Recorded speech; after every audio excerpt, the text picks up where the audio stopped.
Dans l'actualité également aujourd'hui, les chiffres de l'obésité sont alarmants.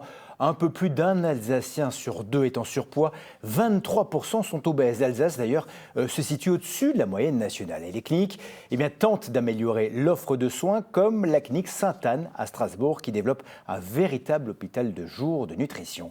Marie-Christine Lang, Emmanuel Cambette.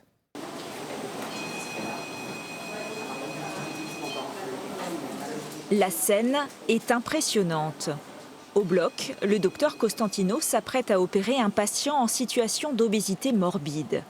Depuis 10 ans, ce chirurgien digestif prend en charge une centaine de malades chaque année à la clinique Sainte-Anne.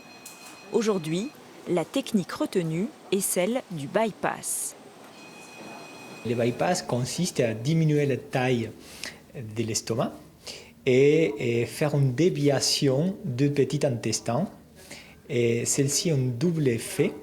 Ça veut dire qu'on va manger moins et on va absorber moins encore. Donc la perte pondérale est beaucoup plus importante que certaines autres opérations. En Alsace, l'obésité touche presque un quart de la population, dont près de 4% en obésité morbide. Seuls ces patients, à l'espérance de vie diminuée d'au moins 15 ans, peuvent bénéficier de cette chirurgie irréversible. C'est le cas de Ghislaine Gleitz.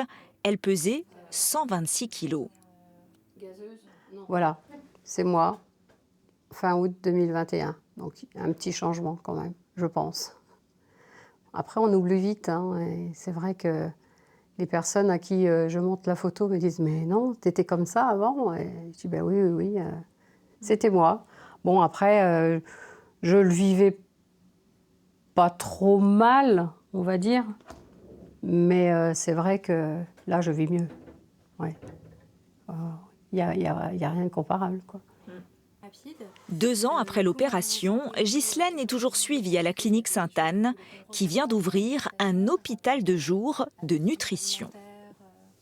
On va à la fois prendre en charge la partie chirurgicale qui existe déjà depuis 2014, mais on va la compléter d'un versant médical avec le suivi d'un médecin spécialisé en nutrition et tout un volet paramédical avec une diététicienne, une psychologue, une kinésithérapeute qui va pouvoir ou qui vont pouvoir accompagner le patient en fonction d'une personnalisation d'un parcours. Car la vie change radicalement après l'opération. Il y a une réalimentation qui dure environ 1 mois et demi, mais après c'est des habitudes alimentaires qu'il faut mettre en place et des choses donc c'est un mode de vie finalement qui est modifié et donc ce mode de vie qu'il faut tenir sur le long terme évidemment. Ouais. Vous ne perdez pas des kilos comme ça sans effet secondaire, on va dire. Moi, c'était une énorme fatigue.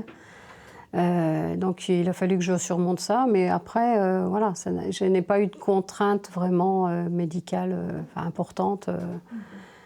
Bon, c'est vrai que quand on ne mange qu'une portion de 150 grammes, parce qu'on ne peut pas plus, il y a des fois, il y a des bébés qui mangent plus que vous, ça fait drôle. Et pour beaucoup, le combat ne s'arrête pas là, car si la chirurgie peut permettre une renaissance, il faudra tenir sur la distance. Manger, c'est se remplir, c'est remplir quelque chose. Et en psychologie, c'est remplir un vide. Alors bien sûr, il s'agit toujours d'un vide affectif. Et la chirurgie ne va pas couper ces causes psychologiques. Et il se peut qu'effectivement, à terme, ou le temps qui passe, qu'on reprenne du poids ou qu'on est attiré par d'autres moyens de compenser, d'autres addictions, comme l'alcool, le jeu ou même le sexe. Et pour ça, un suivi psychologique et une prise en main, pour moi, est indispensable. D'où l'importance d'une offre de soins globale, psychologique mais aussi physique, avec le retour au sport, pour avancer vers une vie meilleure.